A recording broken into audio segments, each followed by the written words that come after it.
Boom. We are live Friday evening. Hope everybody's feeling good. It is hot as hell here in Montreal. I hope it is starting to get that wherever you are. Unless you're in like Cali or Florida or something where it's always hot. So shut up. Y'all are good. So, all right. Big one tonight, guys. Something different. We haven't had an international guest for a while. So I am stoked. I'm going to get this done straight away. Okay. What's good, y'all? This is C-Certified Brewhead, and welcome to episode 66 of Beer and Other Shit, the podcast, Adjunct Series, Quarantine Edition. This evening, like I said, we haven't had an international guest on the podcast for a little while. This is, I connected with this brewery maybe early this year or late last year. I was incredibly impressed with what I see on social, from their artwork to the type of beers that they're making. Everything just sounds phenomenal, so I'm genuinely excited to have the opportunity to chat with these guys. So I'm going to welcome Sebastian and Matt from Tribus in Connecticut. Boys. Hello. Look at that. Wow, yes. Brought everybody out for you. How you boys doing? Good. Everyone's good? Thanks for having us. Oh, man, pleasure. Thank you guys. Excuse me. Thank you guys for hanging out, man. It's... like I was just saying, it was like I connected with Will. I swear, I can't really remember. It must have been last year. And I was incredibly impressed with your social presence. My partner and I own a social media agency, so I'm always conscious of when breweries, how breweries present themselves online. You guys are A1. The labels are killer. The styles are just everything about your account is just exciting in the space of craft beer. So, like, I've been extra amped to talk to you guys and just try the beer and hear the story and stuff. So thank you both again. Mate, it's hot here. I imagine we get pretty... Oh, no, hang on. You're in Connecticut. You're in New York. You guys have so much better weather than us, I imagine. It's hot right now, though. It gets hot and humid already. It's already getting humid. It gets nasty. It's all right now, but it's hot during the day. It's like 85. Yeah, right during now. the day. It gets I think hot. it's the same here. We're in Celsius, Okay. but it's like being like 33 Celsius, which is pretty ridiculous for me. I think it's around that. So we're sweating together. We are going to start off with this little bad boy with the matching tea, which I love. Oh, yeah. This is your Pilsner called Biër. I love it. I'm here for it. Tell us about this one, guys. This is the perfect way to start off a sweaty evening. Oh, yeah. This is definitely perfect. Yes. Yeah, this is our pride and joy. This is our favorite. This is the one that we love lagers. We both have backgrounds in German brewing and schooling, so we love lagers. It's our favorite style to drink overall, and this one is definitely our favorite for sure. I love it. That's the general answer from the brewer's answer right there. 100%. Yeah. Which I love. Oh, look at that wicked head. Nice little bit of chill haze on there. Oh, this smells amazing. Yeah. Do you need to It's take canned this? on Tuesday. Oh, this was freshly. This was the one that was just canned, eh? We sent it right in the box after. Yes. Oh man, I'm stoked. Boy, cheers. Pleasure to have you. Yeah. It smells cheers. great. Ooh. Amazing. Nice, dry, crisp. A little bit of bitterness, a little grassy. Hey, you got Zazz in this bad boy? Yes. Yeah. Yeah. Yep. Zazz and Milford. Milford. Nice. Perfect. Yes. So it's super, the traditional. You've done everything to keep it authentic and traditional there. Love it. Oh, yeah. How have you been? Have you guys been doing? Sorry, continue. What's that? Yeah, German malt, Zazz, Hallertau, German yeast, all the way through and through. So, yeah, as authentic as it gets. I love it. Besides the water. I'm sorry, of course. We don't bring the water in. Yeah. If someone does that one time, that's extra. I love it. Have you guys been brewing? Right? Has anyone done that? Like brought in the... Oh, brought in the water? No, Yeah. So, like, for, like, California and Florida, like, people, like, bring in, like, totes of water from, like, New York for pizza, but beer would be a lot, because we need, like, 6 barrels to every 1 barrel, so that'd be a problem. That'd be a lot. Very expensive. It'd be Very funny to expensive slop it around. Yeah. I love it. Have you guys been brewing this style, like, Crispies and stuff, since the beginning, or is it something that you've done lately?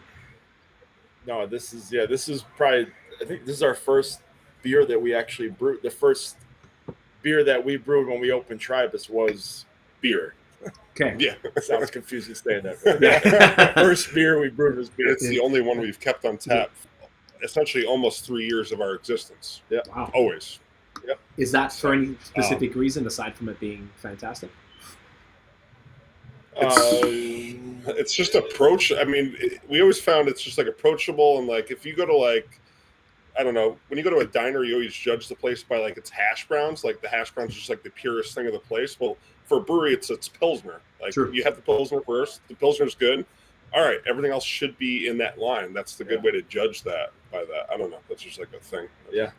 Also, we were shocked at how well it did in the tap room, how well it sold.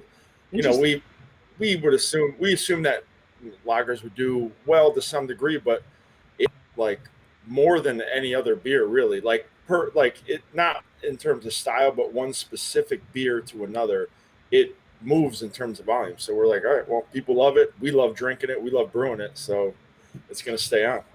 Yeah. I love it. Was this before, like, you know, how lagers kind of came back around and became uber popular? Would you say that you guys were sort of doing, this was your taproom favorite month before that time, or was it around the same time? Yeah, it was like probably just before that. I feel like it wasn't like hot. Yeah. Now, obviously, it's a thing for sure. Like everyone's doing them, and you know, some people are doing them better than others. Obviously, because it just opened us up to do even more lagers. We have a lagering tank now as well. We want to get another one as well. It's just a lot of fun. I love it. Was it? You got one of the horizontal tanks? Yeah. They're the best. I love it. All right, you're not messing around. Yeah. This is, by the way, so the more I drink this is fantastic. This is beautiful. It's hot as hell right now. So this is going down clean, man. Really great stuff. I want to get into the beer stories from you guys. How did you both get into beer? And we'll lead that into how Travis started. Yeah, we kind of have like, I don't know. It's very intermingled in a way. It's really weird. So we both started interning at a brewery called New England Brewing Company, which is, I don't know if you've heard of it. They made Ganiba, which is now G-Bod, and Fuzzy Baby Ducks. I don't know if you're aware of them. They're about 15, 20 minutes from us. Yeah, okay. They're about 15 minutes from us here. And I started an internship after I was done with brewing school at New England, and Matt was doing essentially just interning prior to going to his brewing school. Right. So we both started working at NEPCO at the same exact time within a week of each other. And then after Matt came back from brewing school, we obviously kept working together, and then we eventually went from interns to running brewing operations before we left for Tribus. So that's a very short, kind of summary, but so I mean, I don't know if Matt wants to explain his brewing background. No, that's exactly it's pretty funny, like how we we started like within like 3 days of each other there. It was pretty funny. Friends ever since. Yep. How long ago was that? 11 years ago now. Oh shit. 10 years ago. 10. A long time ago. Now. Yeah. Okay. So you guys... 10 years ago. Yeah. Wow. Yeah. Okay. Yeah, we were babies at that time.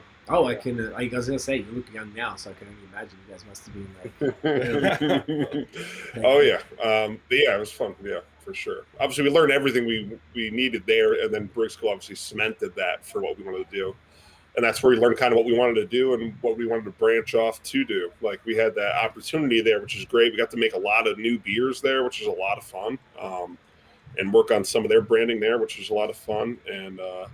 Eventually, it was our time to go and do our own thing with our partner Sean, who's on the sales distribution side and marketing, and it just took off from there. And that's what created this. And obviously, you've met Will through this, how we're doing this, and Will's the one that's really on charge of our social media, our branding, how our tap room's set up.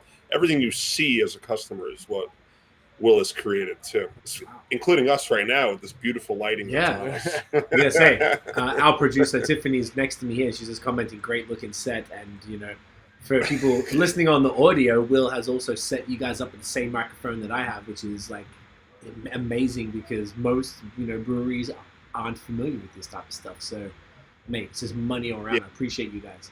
Yeah. It's amazing. Were you designing beers at the New England Brewery? Or were you kind of like, did you really get that sort of, professional experience together, like coming up with recipes and all that type of stuff? Yeah, the last couple years that we were there, like 2 to 3 years, I would say, we definitely had a lot of influence on recipes. And then we did actually, there was this thing called the Fat Tenor series. It was a rotating series of beers that we would, get to try different styles and different hop combinations for IPAs, et cetera, et cetera. And then we did get to, create our own recipes separately together. So we did get a lot of experience creating recipes and actually making beers from, from our brains instead of, just from the head brewer at that time. Gotcha.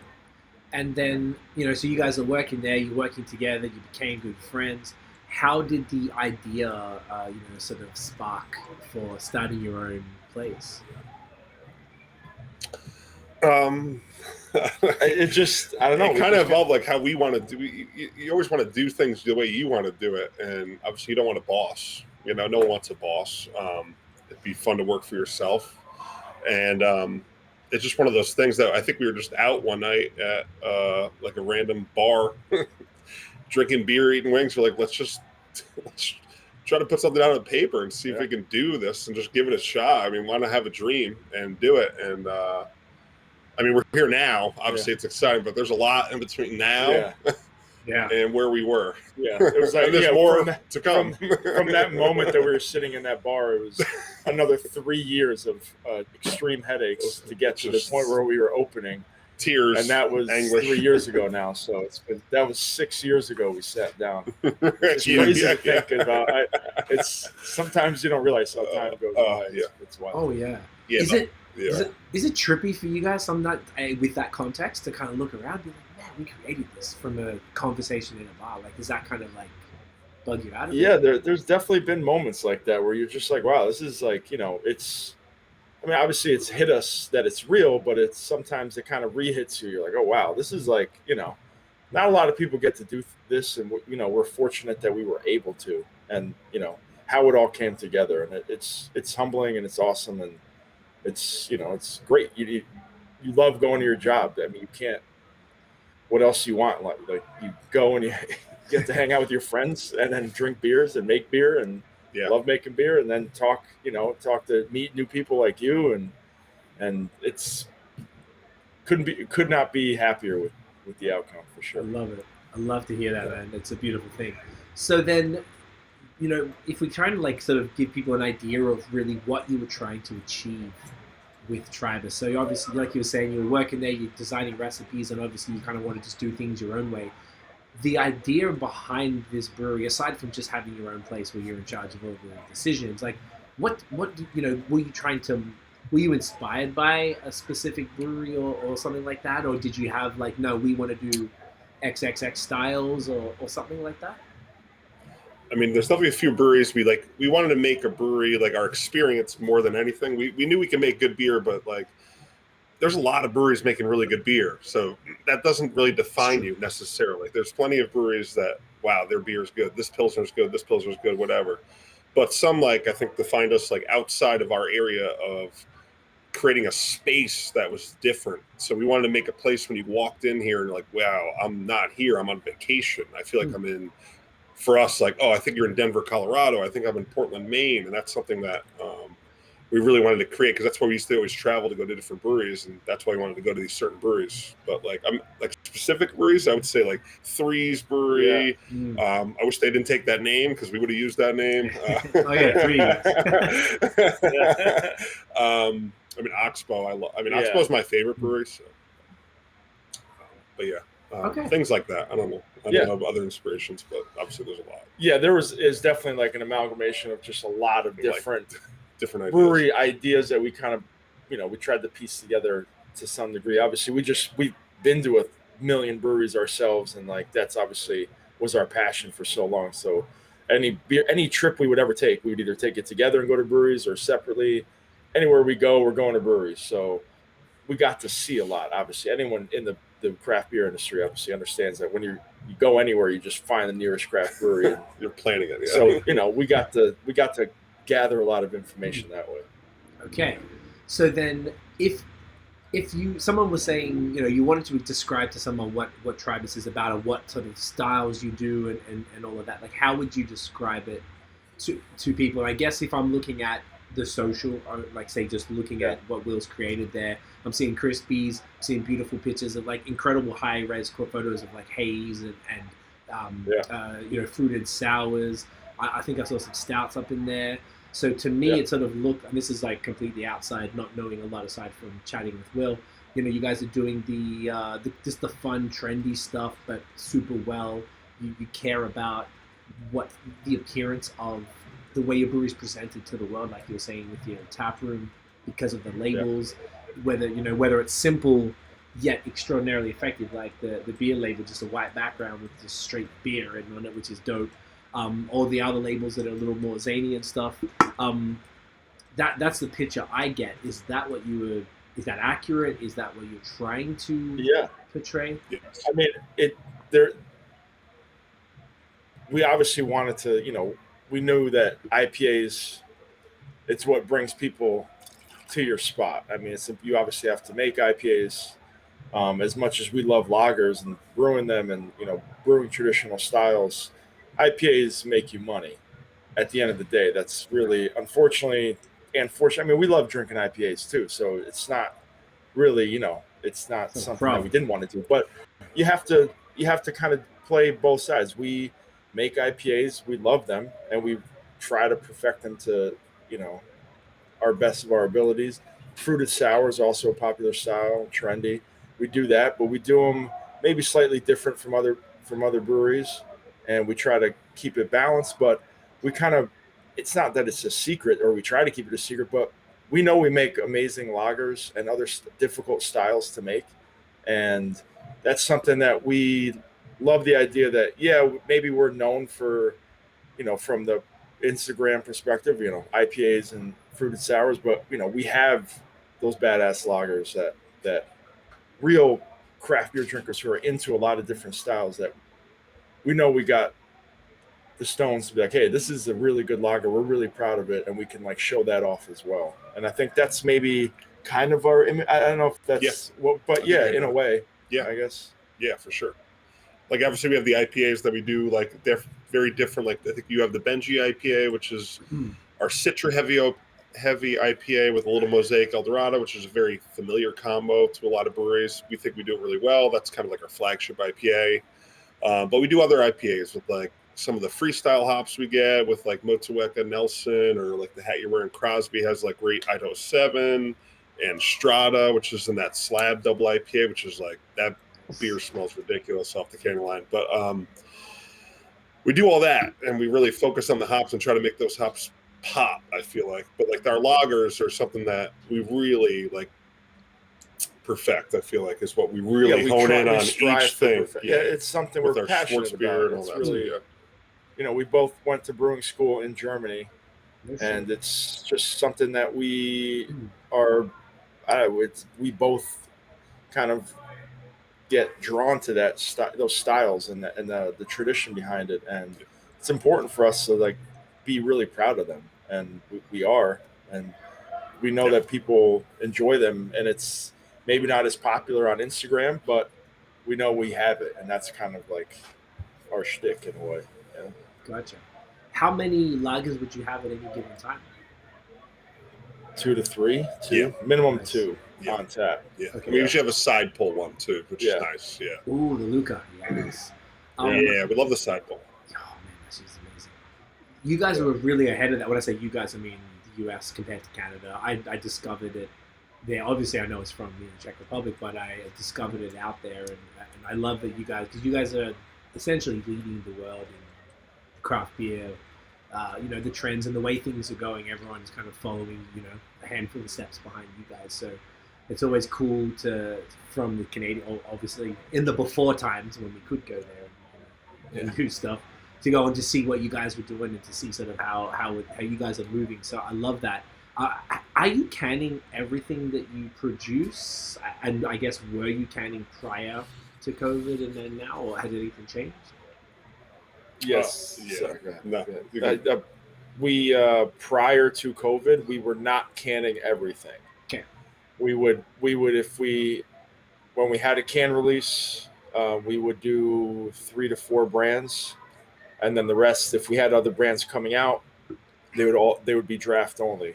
Now, yeah, we pretty much can every single brand, and that was due to COVID because we obviously went completely to canning immediately after the lockdown started, and we stuck with that for a while. And then now we're slowly transitioning that, at least here in the U.S. I don't know how it is in Canada, but we're getting back to somewhat of normality in terms of tap room and people being able to come. So our tap room or our draft sales have started to increase. So we're going to slowly transition. But yeah, until like this last can release, every beer that came out was all canned. It was all cans. Okay. Yeah.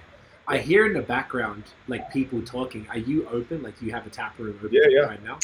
Yeah, we're upstairs Wow. in Will's office, but we're jamming in there right now. Yeah. Wow. It's busy. We are not open. We've had an 8 p.m. curfew since January. Yeah. Like they're lifting it in next week, I think end of next week. But the idea of going to a brewery tap room at this point is extraordinarily. Like I couldn't even picture it. Like it's, we've been super they handled it a bit different. Not that dissimilar results, I guess. I don't know. It's been a whole thing, but good to hear that you guys are open. I know the breweries here were hurting and they weren't happy about how it's been because I guess there wasn't necessarily data to show that there were spreads in these types of environments if they were handled correctly. It's typically pretty safe. Yeah, breweries but it's tough. Right? Yeah, it is. Yeah. I mean, right now there's like a bunch of people outside, like in this tap room right now, unmasked. It's free. It just got freed on Wednesday. The whole the thing. 19th. The 19th. So no masks, no restrictions whatsoever. And how has that been? It's been good. This is the first night that it's the first night that it's like really busy because it was Wednesday when it started, and Wednesday, Thursdays aren't usually like super packed in general, and now it's Friday night and it's busy and it's packed and it feels cool that like to see that. Yeah. But it's also kind of eerie and strange because it's been a year and a half since right before St. Patty's Day last year. Like that. Yeah, it's weird. It's crazy. And I was just out of the grocery store and it was like everyone was masked up. So I literally came here, went to go grab a beer real quick from the tap room. And I'm like, oh shit, I don't have my mask. So I'm like, I don't need my mask. And then like everyone's just walking around and everyone's happy. And I'm like, this is good. I hope it stays. I hope everyone's happy and not like interesting. Not to be eerie, but dead. But, No, it's it's weird, I guess. But now this weirdness has become the new way we're all used to. So like you guys are saying, you're getting this feeling like, oh, what's happening here? Why is everybody not wearing masks? So people can. I'm just super fascinated by it because I guess you guys are ramping up earlier than we are. All the mask stuff are gone, so it's not even like you have to wear a mask until you're seated and then you can take it off. It's literally no masks. The servers don't have masks. The bartenders. We were never told whether servers need to wear masks or not. Our servers are for this weekend. And just to kind of see, but there's no answer whether that needs to happen or not. So theoretically nobody has to wear a mask. There's no social distancing. There's no nothing. There's no restrictions whatsoever right now. Right now. I guess it's going to be interesting to see what happens, really, right? Hopefully nothing. Obviously, hopefully the vaccine works out. We're all vaccinated too, so our entire staff is too, which is a nice feeling to have, that we got to do that. So that makes you feel a little more confident that everyone feels good. Yeah. Interesting. Okay. Well, I guess we'll stay posted. I think we're in another couple. Like the curfew ends, but I think in early June or something, they're just going to be like fucking and just open it up for the summer because people are going to break the rules anyway. So I think all the governments know, like, if you didn't do a proper lockdown over winter, then they're going to be out. So just let it roll. Yeah. Okay, that's good to hear. Like I'm glad that's working out for you guys. So, over this period, so aside from the canning, did anything much else change? Did you have like an opportunity to do more lagers, maybe because you didn't have the demand in the tap room for draft and stuff like that, or was it pretty much business? It was the same amount of beer. It would sell out. you're selling like crazy amount of beer because here it's shut down. I don't know if there it happened, but they shut down everything. You couldn't go to a bar, so you had to buy packaged products. So we were flying through cans. We couldn't keep up. Like we would have Will also set up our like online commerce site, which was separate of what our Square is, and it would we did the other half like all together beer. That beer it froze like, up. I think there were 500 people on the site at the same time. Yeah. No, it was like 3,000 people. 3,000 users on at once. So we weren't prepared for that. We had to upgrade it in the middle of that while it was shutting down. We couldn't get the orders. It was pandemonium. Wow. But yeah, so that's what was happening during that. But we adapted to that, I guess. Yeah.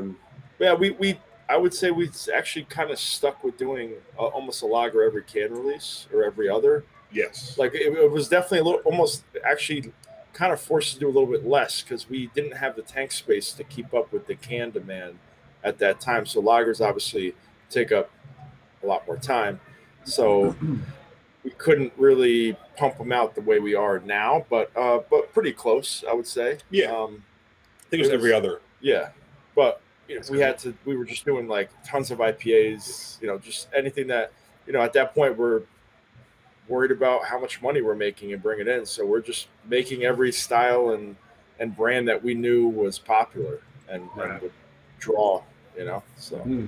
Interesting. I mean, that makes business sense when you really think about it. And I like that. I appreciate that honesty with that. I think it is what it is, right? You got to keep the doors open, and that's what the community cares about. The community doesn't want this reopening that you guys are currently in. We're about to go in, and the breweries are closed. So like, whatever you have to do to stay open, then if it's red ales that are selling, then fuck, make red ales. So exactly. That's super dope. Did it make you guys feel a little better knowing that, like, whilst it's a whole other set of problems having to upgrade a website mid-release, knowing that there's this thirst still technically and figuratively for beer in a time where, initially it was like, oh, who's going to have the money to buy all this stuff? Right. Like, people have lost their jobs. Like, what's going to happen? But the one thing that people made sure they had during this stuff was alcohol. Yeah. Beer. So, like, 100%. Yeah. Did it make you guys feel good? Alcohol and drug went up 200%, right? No, I mean, it was really cool to see. I mean, obviously, like everyone, we were all scared for a multitude of reasons, for ourselves, our own safety, our health, our family, and then on top of it, the business or any business at that time. So it was really awesome to see that, that many people just wanted our beer and a lot of other breweries as well. Yeah. And just the amount of support we got throughout that, it was awesome and humbling. And it was, it got us through a really, really tough time. And, we appreciate every customer that helped us out and did that. There's a lot of repeat customers. Yeah, and we had like a tip pool just to pay for all our taproom staff, just to pay for them while they're on unemployment, just to give them some sort of money because we couldn't like put them on payroll. And that was the generosity our customers showed to our taproom staff was just insane. It's just fantastic what they can do. So we're forever grateful. We have just like a great base, I think. We call it like the tribe. Our group of people that really just like are diehards for us, and it's fantastic. I love that. Speaking of the tribe, I want to ask where the name came from. Tribe, tribus means three in Latin, or it has a few meanings in Latin based, and there's three of us, three owners, and we just like the idea of it being, Latin, not Latin based, but kind of like this original idea and thought, and Latin being one of the not original languages, but a very base language for a lot of other languages, and it was just kind of like that thought process, and it being, we were stuck on the number 3, so we had to figure something out. And like we said, threes was taken. So threes was taken, so we had to go to something else.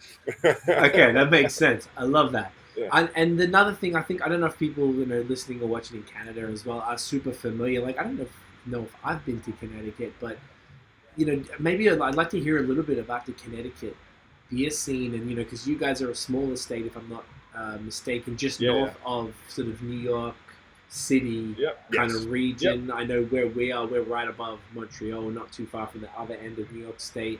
Maine's just to the east of that, and then there's things like New Hampshire and Massachusetts and stuff. So Yeah, we're right below Massachusetts right and below. then New York. above New York. Okay. Are you part of New England? Excuse my ignorance. Yep. Yes. You are We're part of the New England and tri-state area. And the We're tri-state. both. Yeah. Ah, okay. We're going both ways here. Yeah. Hey. That could be the episode name. Yeah. Are you guys hip hop fans? Yeah. Yeah. Very much. I wanted to call the episode "Peace Connecticut" after the Raekwon line, but in case something else came, because I like going both ways, is also pretty good too. So we'll see. That was good, but I'd rather have a Raekwon line. I think. Okay, you want that? Done. I love it. That's gospel right there, let's do so that. that works. Yeah. Okay. Made me happy because most breweries that you probably find are not hip hop heads, so that's appreciated. Yeah. Okay, I love it. Tell us about Connecticut scene, man. Like I don't know a ton about the workers. I imagine it's probably a bit of a mix because I feel like the New England ethos kind of carries into New York, or at least it kind of has over the last few years. I guess you met Year Three's another half and Equilibrium and all that good stuff. The Connecticut scene's exploded lately. Yeah. In general, there are what are there like 90 breweries in Connecticut? It's like 120, I think. 120 or some ridiculous amount for the size of the state. Right. It's got to be up there per capita. Yeah, there's a lot of good breweries here. We've collaborated with a decent amount of the ones that we're friends with, but Counterweight Brewing, New England Brewing, where we used to work, Alvarium, Kinsman, Little House Brewing. These are people that we've all are close friends with and have collaborated with. Biër Brewing. That's not coming out yet. No one knows about that. There's a lot of really, really good breweries. And now, when we started at New England Brewing Company, that was, now 10, 11 years ago. How many breweries are in the state? 3 that anyone cared about, and maybe 20 total, not even 15 total. So in the last 10 years, it's gone from 15, maybe I'm making up that number. It could be less or more, to now 120. So it's definitely everywhere in the U.S. or in the world, craft beer has exploded. But Connecticut has seen a huge jump. And it's a lot of good beer, too. Yeah. It's a lot of good beer out there. So it's great. It's really exciting. So is it a undervalued state? Maybe I feel like it's not something that people talk about enough. Definitely, yeah. I agree with that because obviously New York, Brooklyn. You hear obviously we mentioned Other Half. We mentioned Threes. Mentioned all those breweries inside of there. We're also friends with District 96. They make some great beer there. And then you have Treehouse and Trillium and all those other breweries north of us. So obviously Connecticut's just gets kind of missed. Connecticut gets missed in general. You got Massachusetts and New York. People drive through. It's a drive-through state for a lot of people. Yeah, which is fine. We get that. But, if you are driving through, though, get off exit 36 or 37 on 95. This is our plug, and come have a pint down with the Brewers. Here for it. The whole episode's a plug, goddammit. So. It's all the whole thing's a plug. It's okay. Peace, Connecticut. Peace, not goodbye. Peace, hello. Peace, hello, yes. Exactly, just to be specific. Okay, sick. So, what's the, if you were to tell someone about, people know what Vermont beer is, people know what Massachusetts beer is. At this point, people know, kind of what New York, at least New York City, maybe as opposed to New York State, but, we had some Valley and Suarez and all that type of stuff in New York State that kind of gets lumped in.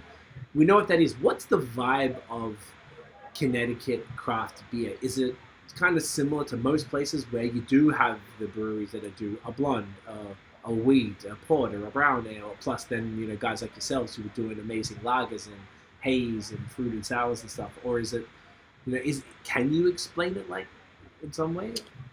I would say what you said was good because you have the people that are just doing the wheat, the porter, the red, the blonde.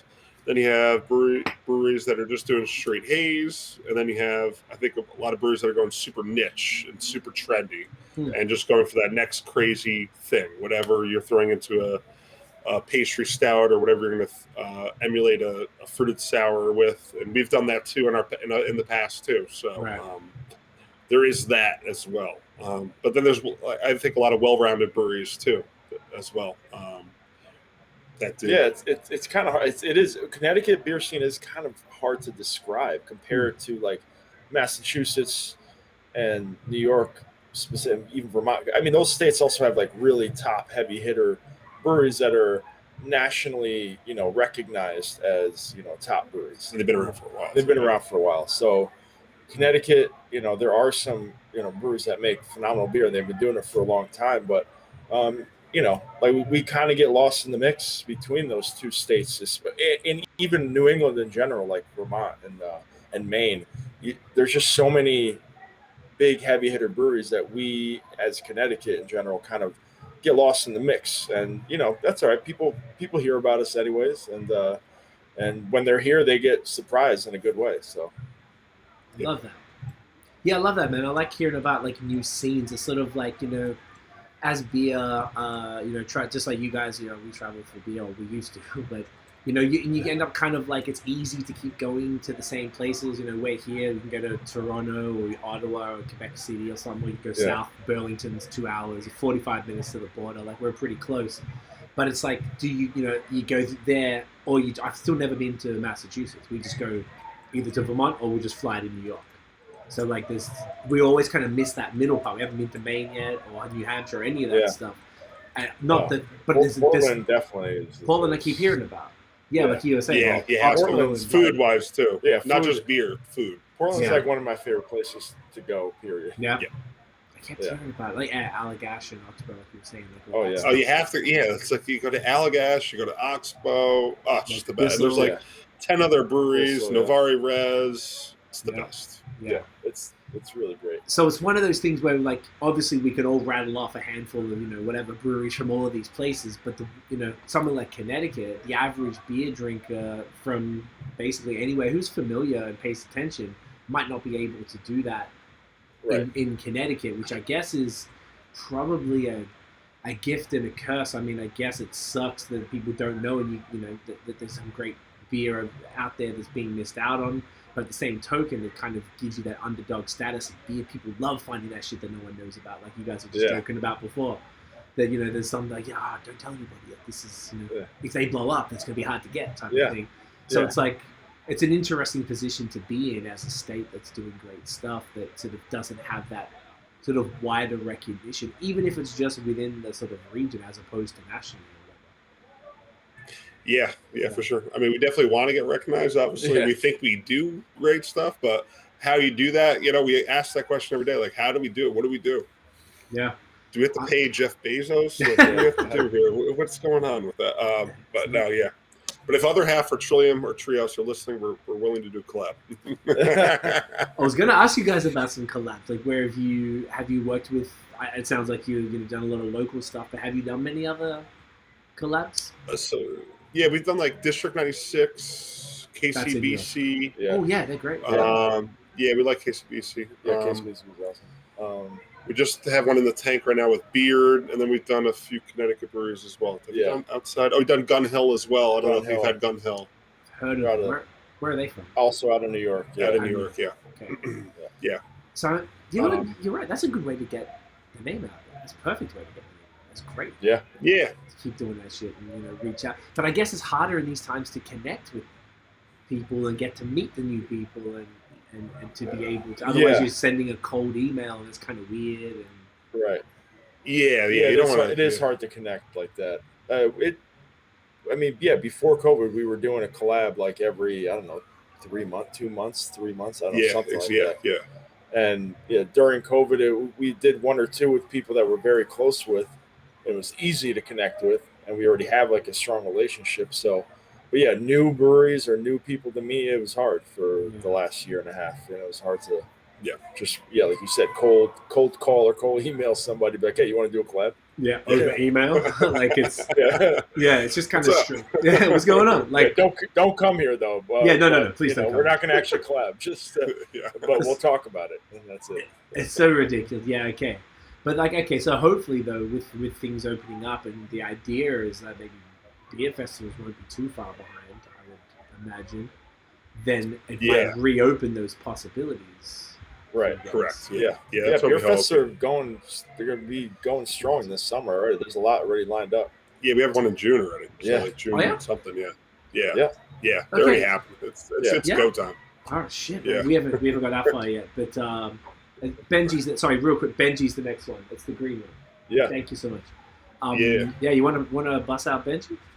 Yeah. Let's For do it. sure. Yes. So this is a. I think you were saying it's a 6.8% IPA Citra-forward. Citra-forward, and then it's got Mosaic and Eldorado. Ooh, I love it. Great can art. Is this a regular one? What's the deal with this bad boy? Yeah, this is our we don't like to use the term flagship, but it is in a way. Especially our through distribution. This is the beer that we distribute via draft for bars and restaurants. And we mix in other brands, but this is our primary seller for that. The primary look. Nice. I love it. This is like the money zone, in my opinion, for IPAs. Between 6 and 7% is. Correct. That's what we think too. Yeah, it's the doubles are fantastic. I love them, but there's only so many 8% beers you can crush with these. That extra percent or two, that keeps you moving. I love it. Yeah. Oof, this smells great. So Citra, Eldorado, and Mosaic, right? Let's go write that down. Yeah. Yep. Perfect. Boys, cheers. Cheers, man. Oh, yeah. That's great. It's pretty cold. I think it'll warm up. It'll even come out more, but nice dryness in there. That dry kind of chalky vibe. Yeah. Feel like it's Citra. I feel like that people always describe it as like cat piss coming through. Right. I love that. That's amazing. This is great. Super fruity, super tropical, really bright. Yeah, man. I can see why. Solid flagship. Was this a beer you did since the beginning as well? Like the other beer? No. We had a completely different beer in mind. Yeah, we had a different idea. Yeah. Yeah, we were kind of going for like a somewhat like looking back, definitely more old school. We were doing modern IPA, we wanted to call it. But. Yeah, exactly. We were essentially what we were brewing was almost a West Coast IPA or an East Coast IPA that we, at that time was kind of very dry American ale yeast, and more, piney and floral than and some, and citrusy, and then it just didn't really take, and we're like, all right, we got to rethink the way we're doing IPA. So that was a big change for us at that time. Yeah, I guess you were probably ahead of Yeah, at that point we weren't brewing hazy beers at all. No, pretty much. So you didn't start doing this. You started off with other stuff, and then you ended up doing this because you kind of didn't have. Yes. We had the lagers, we had the dark beers, but we didn't have our IPAs were not hazy. We were trying to do something different with low bitterness, but like West Coast style still. And you know what? It didn't hit. And we're here to admit it. That's what we like them, and people do like them. But they weren't. They're not going to get us nationally recognized, right? Which we still aren't yet. So the West Coast stuff. It's interesting you mentioned that. I guess being that it was 3 years ago, and the Haze started. I don't know. I only discovered it end of 2016, which probably meant it was going on for a couple of years in the New England area, I would imagine, before that. So being where you are, why did you decide to not follow that sort of path from the beginning? They were still even when we were opening, or at least when we were in the middle of opening, hazy IPAs were still kind of mixed in terms of how people thought of them. Yeah, it wasn't some frown upon. Yeah, some people were like, I don't drink that. And then some people were like, that's all I drink. So it was very mixed, at that time. Some Yankee fans here. Yeah. I know you don't know that there, but in Connecticut, obviously because we're between them two, it's half and half, and I would say that's half and half. Yeah. It really was. Some people hated it. Yeah. And then now it's hated Haze. No, it doesn't matter. Yeah. That's and something some people loved it, obviously. But hate is this very strong word. Dead ass people, even 3 years ago, hated New England IPAs. They did not like the King Hazy beer. And we obviously found out quickly because we had such a long time that we were building out and getting ready to open, that we may have kind of even gotten a little bit like lost or we had our idea prior to us actually opening that we were going to go with this route of how we were going to make beers. And when we finally did open and we started making them, we're like, all right, people liked them. They were good, but all people wanted, we would get comments or questions like, oh, you guys have hazier stuff. And then we threw this out. Then we had to start making them like this. And now every IPA we make is like this. Okay. Yeah.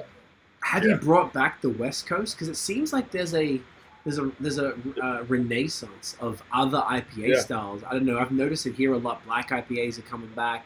The West Coast, which is weird, eh? Because like they're a very not controversial, but like you love them or you hate them. Like they're not like coming back heavy, but like I'm seeing them more, which means breweries might be bored of making haze and they're just like, all right, let me try something different. West Coast is coming back here. Have you considered? And I imagine if it's coming back here, it's already, as in like, instead of doing 0 West Coast, there'll be 1 West Coast, and people will be excited about it because of haze kind of overload type of thing, Yeah, like kind of refresh your palate almost. Yeah, and it's when you have it, you're like, oh wow, I forgot how interesting these beers are, and it becomes the interesting thing. Whereas before, everything was West Coast or the American style, which was basically West Coast, and then the haze was the unique thing. So, have you guys considered bringing that back? Has there been any demand for the West Coast?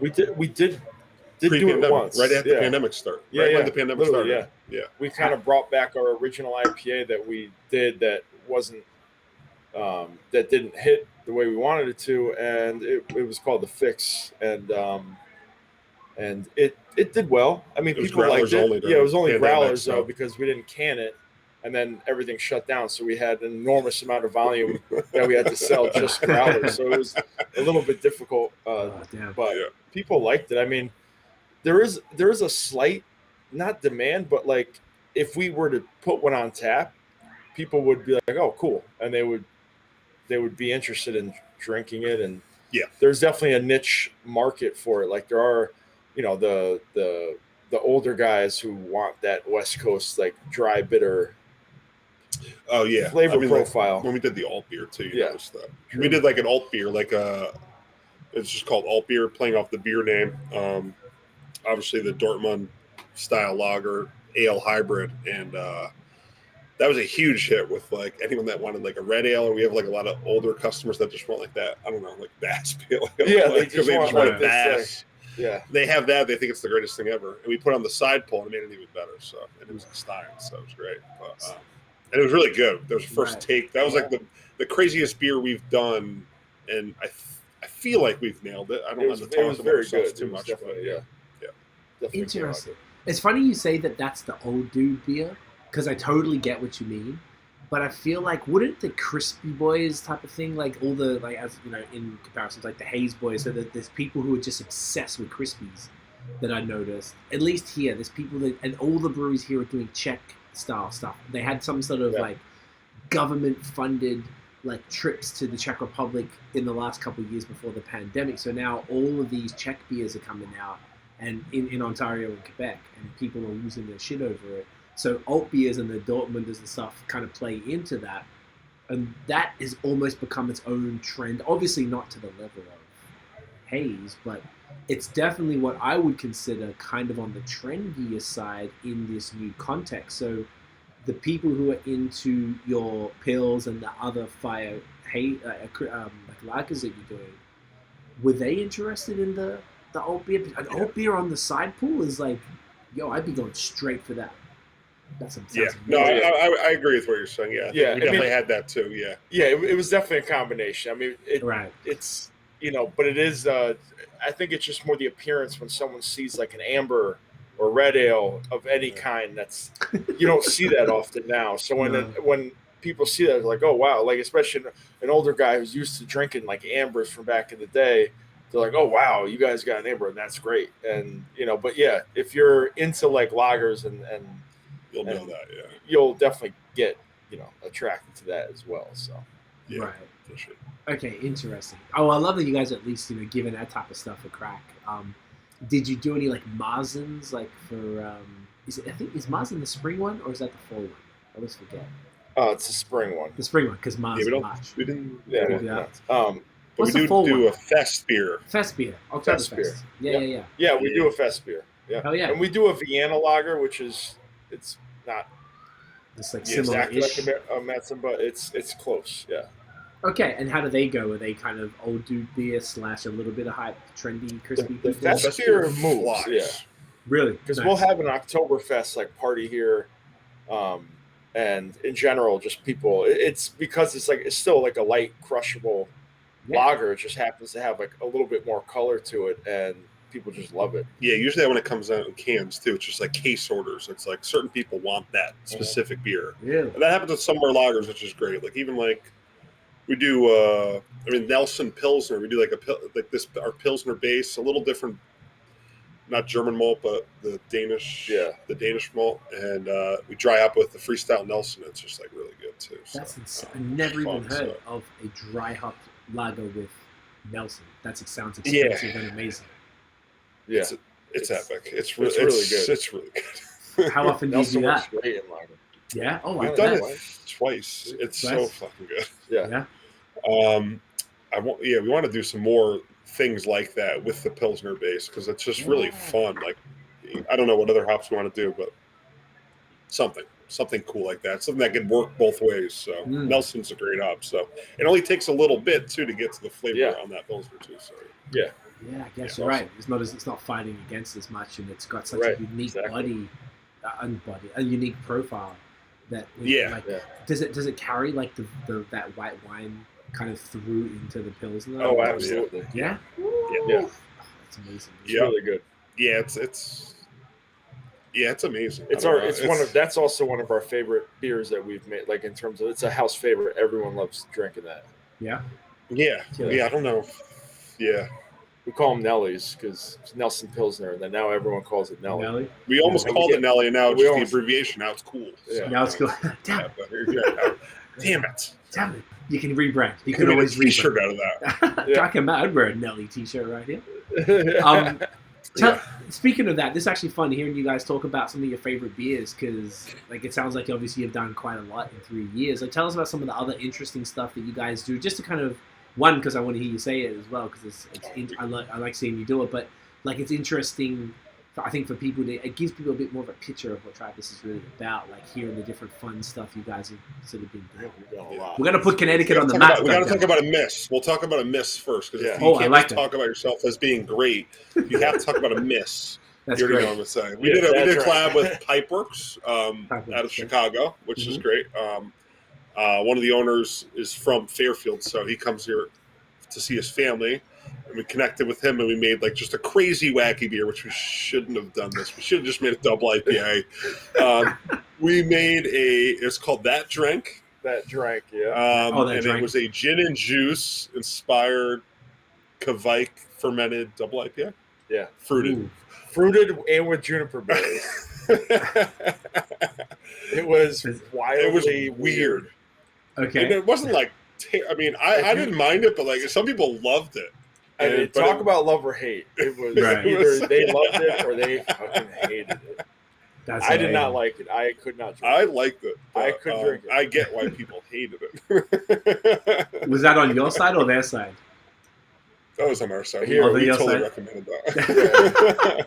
And they wanted it. He wanted the dude Mike wanted to do it, but he was like, whatever, yeah, sure. That's Hey man, But whatever. That's whatever, yeah. I respect the Well, innovation. you have to talk about a miss. Yeah, right? yeah, We have to talk that's- about it. We can't that's just fair. talk about ourselves. Yeah. But what are the beers that We've done so many. It's.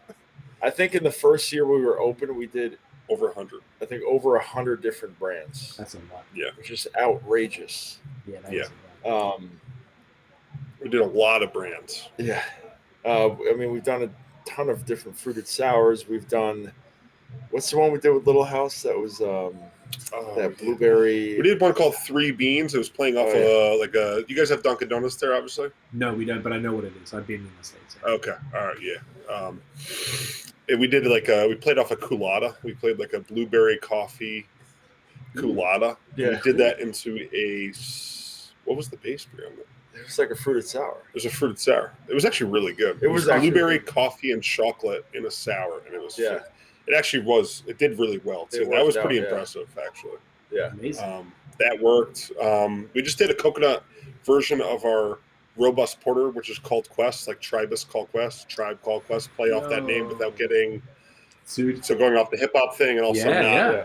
hopefully getting in trouble by a Tribe Called Quest. Hopefully they're not listening tonight, but we'll see. We hope they are in a way. I hope they are. Also, They are. Yeah. Our 30th anniversary is coming up. We'd love to have you here. Rest in peace, Five. Yes. Yeah, that's right. I love that. I didn't know you guys were hip hop heads version like of that. So, okay. Yeah. We did a coconut version of that. We did the toasted coconut in it, but we played off of the Sabre hop, which is super obviously coconutty. And we used the cryo version, so it took out any leaf material, so we would get no vegetable material and just the synthetic coconut flavor. And it really we still have a little bit left, and it is still pops, and it's really exciting. Yeah. So that was fun. Yeah. Playing With that and having something like that work out. We've done some wild pastry stouts. We've done oak fermented saison. We have a bottle that is actually we're getting ready to label up. Like a 12 Brett saison. That one is actually all stainless, but we do have the peach one too. We have the peach one. We have so many. We have a bunch of barrels going. We've had a lot of barrel aged stouts come out. Cognac, red wine. Yep. Maple, just a bunch, just a lot. Yeah, so we've done a lot of. We did a lot. We packed a lot into the first year. We were just trying we were throwing everything at the wall to see what stuck, and now we've kind of we definitely have figured out what people want and what our customer base really likes. So we've kind of narrowed it down to some degree, but we still do get creative. With new styles or kind of weird, wacky ones, but now we're we did the alt beer. We're trying to we're kind of trying to touch back on going to doing traditional styles and focusing on just nailing those down as well as we can, and that being kind of our I agree. Niche in a way, or kind of for us to kind of challenge ourselves in a different way, keep it traditional versus doing something wacky that we don't know what's going to come out of it, kind of thing. Yeah. Right. Better to be kind of, I was going to say better to be safe, but it's not even really that, because you're not always being safe. But being that you both studied in Germany, obviously this is a passion for you guys, and you definitely have to lean into that. And after just trying that bad boy, I mean, that is fantastic. So I think it's great. I think it's awesome. It complements the rest of the stuff, though. To me, it makes sense. Yeah. It doesn't feel like it's this doing all those styles we're just talking about.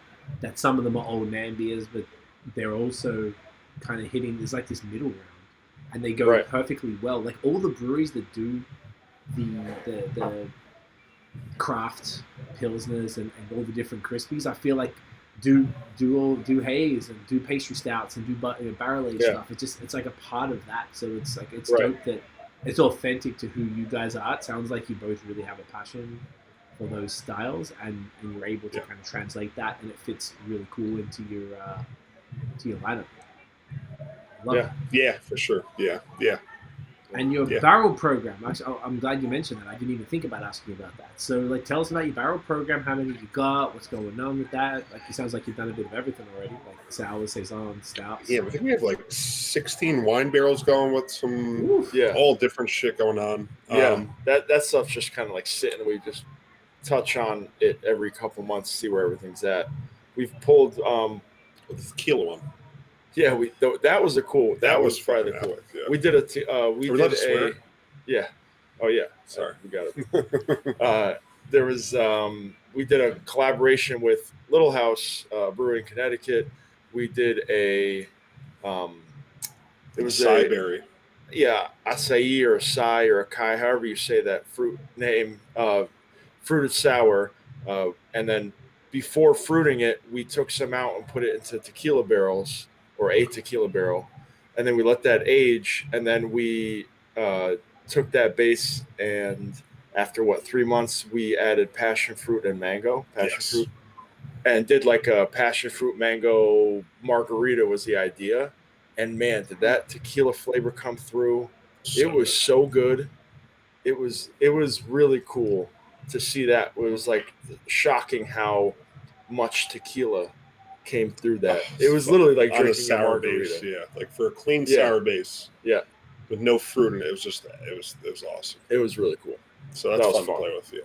But in general, yeah, we have a lot of like our the most that we've put out from barrels is dark beers, bourbon, cognac, red wine, all the stuff we mentioned before. Primarily big imperial stouts. And then the Berliner, the 100%. And then we did the 100% oak fermented Berliner with lacto and fresh raspberries, and we put that on tap. We called it Raspberry Ripple, and it was really good. It was that was like 3.5%, super traditional, just like 100% aged in the barrel. I think that was like 2 years in the barrel. Yeah, just fermented 100% with it was Brett lacto and there was a little like just brewer's yeast in there too to get it going. I feel like, but that was great. Yeah, that was really cool. That's awesome. The fresh raspberries in there. It was bright red. Yeah, it looked awesome in the glass. It smelled fantastic. Yeah, it was really cool. So that's a pretty deep barrel program, like doing having stuff for a couple of years. The tequila sounds crazy. The margarita one. We threw stuff in right when we opened. Yeah, we did. Smart. Yeah. So we're like, we bought barrels when we probably shouldn't have, or we didn't think we could afford them. We're just like, let's just do it because we're going to be happy later. It's all about future you. Totally. Mm-hmm. No, that's great. The how is the market? I guess they've been pretty receptive to all the barrel stuff because that kind of still feels in line with a lot of the people who are into the all these hazy IPAs and stuff are pretty into the barrel stuff too. So kind of like complements it. For sure. Yeah, we're excited. Yeah, we've only bottled a few. Yeah. But in general, any can release that we've done with it, there's been great reception, and even just on tap, people love it. So. Yeah. If you like average strength, like we do our regular 7% porter that we aged in bourbon barrels, just put that on draft too, which is fun because they have like a bourbon barrel aged beer that's only 7%. It's like kind of like a mind fuck because it's like kind of fun because like you're just like, this is. I feel like I'm getting drunk, but like I'm okay. I'm like kind of okay. I can have two of these. I can have two. I can have another. I'll have three. I don't know. But yeah, that was exciting. So we've done that. That Saison we're gonna release hopefully in I guess 2 or 3 weeks once we have a label. That'll be the first time we do like a mixed Brett Saison. So that'll be exciting. It's all stainless too. Yeah. And we just tasted this morning. I mean, it's such a clean Brett character because it's no oak, no oxygen was added during the process. So you get this really like fresh grape flavor. Yeah. Right? Like, I don't know. Really, yeah. We're like kind of like astonished by the flavor of what we got out of that. Like it has the funk, but I don't know. Just like. Yeah, it's like fresh. It is like a fresh wine. I don't know if you're familiar with wines, but like, kind of like either Italian, Austrian, German, kind of like fresh wine flavor that you would get out of that, like a white wine. Mm-hmm. That's kind of what it reminded us of, and it was really cool. And that's all from the Brett. Yeah. 12 of those Bretts in there. 12 Brett strains. 12 Bretts. That's a lot of Bretts. Yeah. It's a lot. It's a lot of Brett. It's a big party. Yeah, it's a big party of Bretts. 12 angry Bretts. That's almost another episode name, but we're staying with that. It's a lot of Bretts. That'll be for the next one. Yeah, next time. Okay, that's sick, man. I haven't even really heard. I'm actually fascinated that you're putting a lot of the barrel aged stuff on draft, and then also even into cans. I always associate barrel stuff with bottles or cork and cage type of situation. So I love that you've sort of made it a little more accessible. Sort of like because you get the bottles like. Even the 750, like it feels like it's a you don't want. That's why we all have cellars, because you get all these bottles. You're like, oh, I can't just drink this on a Tuesday. Like, it's got to be a thing. I need like people around, and then you end up just stacking them away, and all of a sudden you've got 300 bottles in there. So I like that it's just in a can, and it kind of makes it like, whatever. It's, shut up, drink it. Yeah, drink it. Yeah, we made it. We made any beer that it should be ready to drink. Yeah. When you buy it. And you buy it, you drink it. I like that beer name too. I can't drink this on a Tuesday is a great bottle name. Ooh, that could be a good one. On a Tuesday. That's a collab right there. That's a collab. I'm here for it. That's it. Yes, love it. Now that's sick, man. I like that you guys are doing that stuff. So, okay, so we've gone into the Connecticut stuff. I'm just trying to think. I had a couple other things I want to touch on, but that is like, I feel like I've got a pretty good picture of kind of what you guys are all about, what you're doing.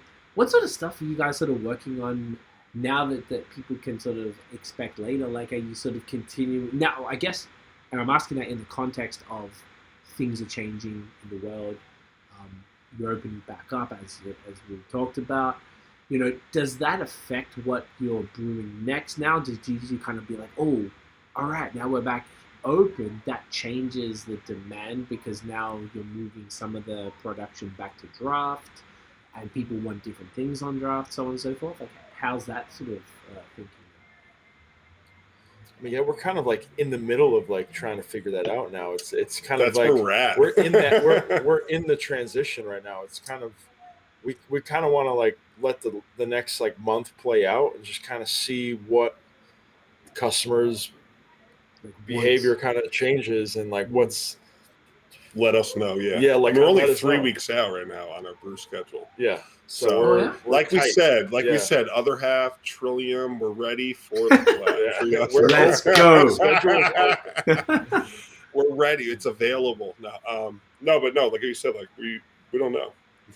Yeah, we don't know what we're doing. And that's fine. We're playing it by ear. Yeah, we're flying by the seat of our pants right now. So, in a way, I mean, we have an idea.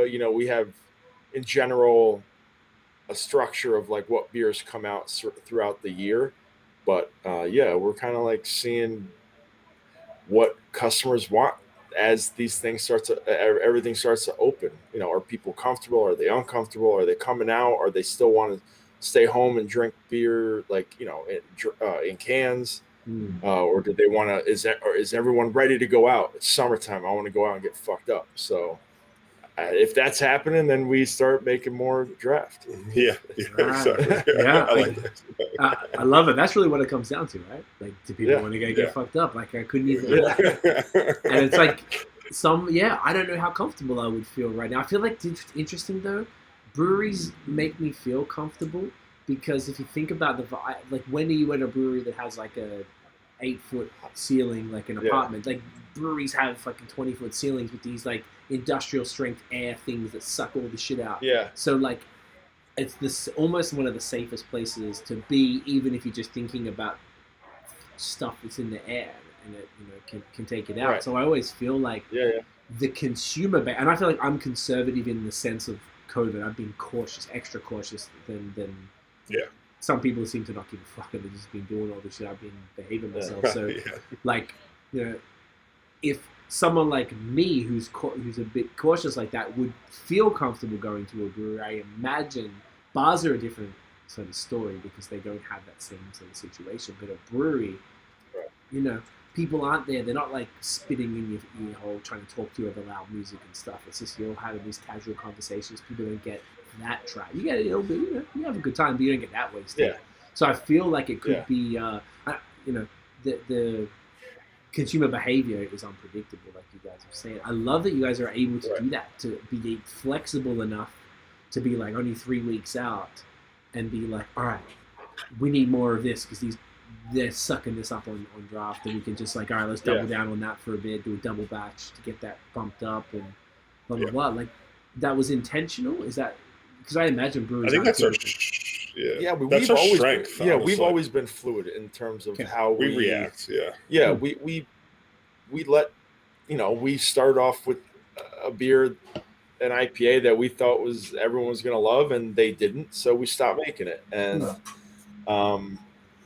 we changed our course of action, and even on a short term, we realized, all right, we don't know what's going to happen the next month, how customers are going to react. Like, you don't want to put all your eggs in one basket. So we kind of have always stayed fluid. We always kind of change based on, all right, this brand didn't really sell that well. We need to kind of make sure that we either don't redo it or change up the recipe and kind of figure out a way to get people excited about it again or whatever. So we've been doing that since day one for sure. But right now we are definitely 3 weeks out is definitely shorter than usual. Yeah. Usually it's like 3 usually, months. It's usually like a little weird, but yeah. It's a little like, I mean, obviously we have our distro where we do our draft of the Benji, like we were talking about, for the IPA out. That's set. Obviously that's already set, but like, it's so, you don't know what's going to happen. So it's just like, we got stuck right before the pandemic with like, we were just about to distro a bunch of beer too. Yeah. And right before they're like, yeah, we're shutting you down. We're like, oh, it's the most beer we've ever produced too. And it's like, oh my God.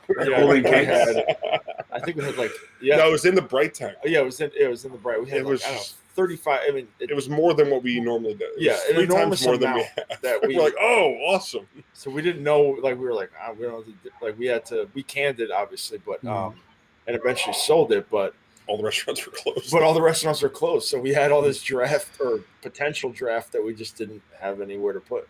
Yeah. So, what did you do with the draft? Can you feed that back into the bright and then get it into cans? We canned most of it. We canned most of it. I think there was like a little bit we had. We did sell. We did have growlers for sale. Like, you could get growlers filled even during the pandemic. So we were, we would we ended up not having any loss, right? Yeah, we pretty much went through everything at all the drafts. So it worked out. Yeah, it worked out. Yeah, that's good though. Like I heard a lot of people were saying the same thing. They all of a sudden had, I mean, not like the most they've ever produced, but that's fucked up. But I'm glad it worked out. Yeah. But people were saying they had all this stuff and they had to like.